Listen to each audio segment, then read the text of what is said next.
Hello, uh, just here today to show you a few of the new releases that we've got coming up.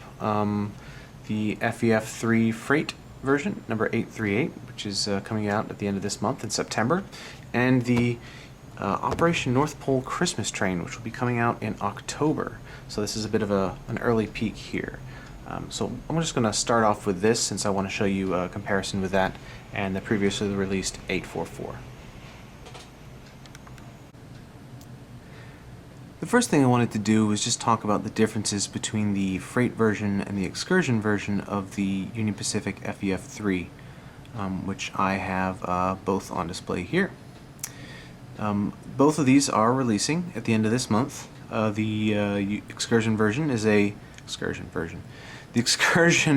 version is a re-release of the 844 that we did previously, and the quote-unquote freight version is a all-new release.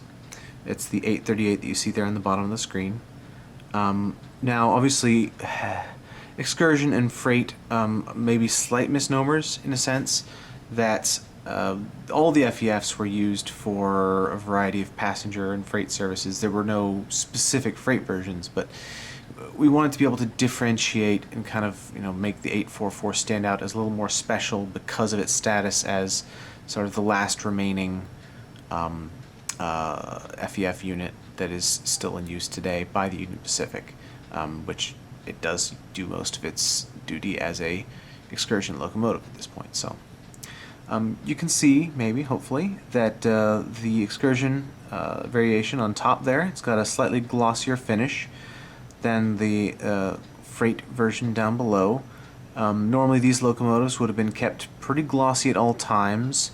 The freight version maybe just hasn't been washed as recently, if you want to look at it that way.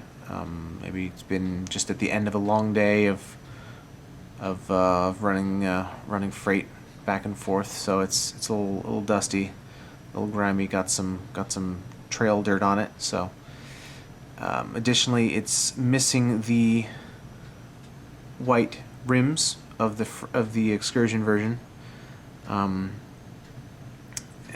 both on, yeah, you can see there, it's just plain metal rims, whereas this has got the white walls. And the silver that's been used on these different parts of the locomotive are a little duller, a little more graphite colored. Other than that, it's not all that different. There's a little extra text here. But I mean, both of these locomotives will look fantastic whether they're running together or separately, whether they're pulling freight or they're pulling your excursion train. So there you go. There's the new FEF3 number 838 and the new release 844. They're both arriving at the end of the month, September 2016, in case you're watching this in the future. Alright, now moving on, we have, drum roll, the Operation North Pole Christmas Train, which is a very exciting project that we at CATA are doing.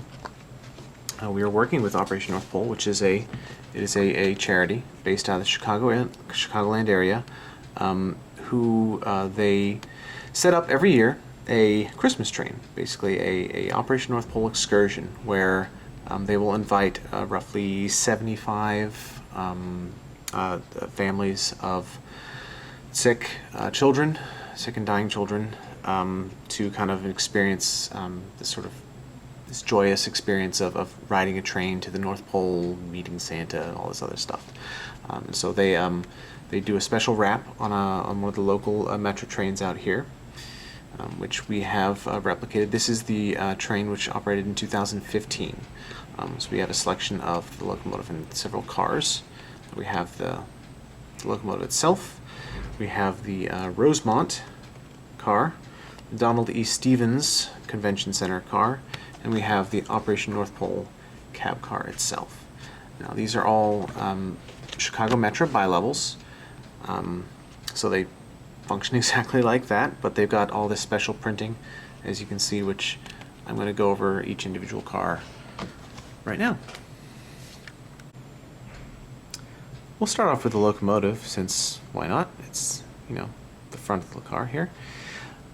So here we have the locomotive. It's got a different art layout on each side. You can see the Operation North Pole lettering there. You can see the lovely drawings and sort of illustrations that they've decorated this locomotive with.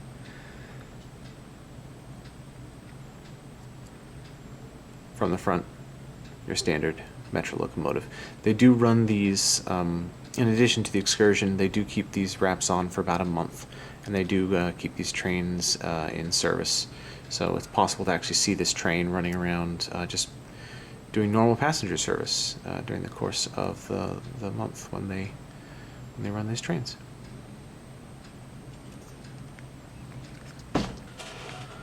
Next up, we have the Rosemont car.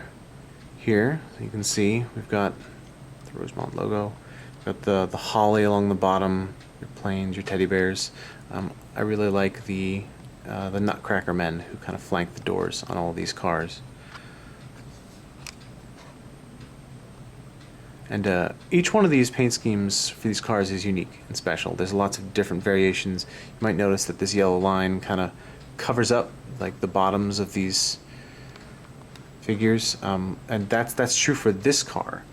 But when we get to a later car, you'll see that it isn't like that. So there's little variations that are true to the real world train when it was in operation last year. So we've done our best to replicate those. So we're pretty proud of that. All right, next up we have the Donald E. Stevens Convention Center car. If you were fortunate to ever go to the iHobby Expo over the past, I guess it was pre-2012, 2013 was maybe the last time they had it there. One of the largest train expos used to be held here, so it's kind of exciting, but unfortunately it's not there anymore. Here we've got the yellow body, we've got the red base, and you've got the Christmas ornaments kind of adorning the base here. It's just a really sort of charming design. And then lastly, we have the Operation North Pole cab car itself. You'll notice, like I mentioned here earlier, you can see like the ball and these other bits, they're kind of going down into the yellow. And again, that's one of those little differences. See the little feet of the robot man. It's one of the little differences of each individual paint scheme for each individual car that we've replicated to match the real world train as best we can. So, then cab car.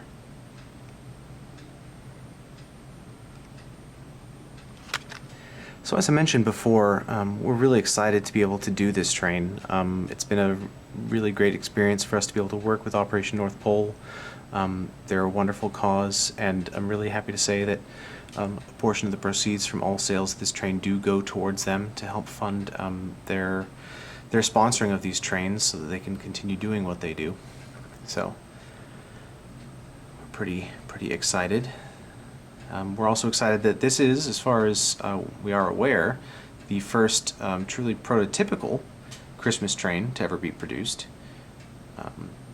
as this is a true real-world design which did operate, was in service for about a month leading up to Christmas of 2015. And as you can see, with the sort of the alternating red and yellows, it really makes a really striking design, and we're really excited to be able to bring this out. And you should see this in hobby stores towards the end of the month of October, so just in time for Christmas. We hope that you check it out, and we hope hopefully you'll be able to put one underneath your Christmas tree.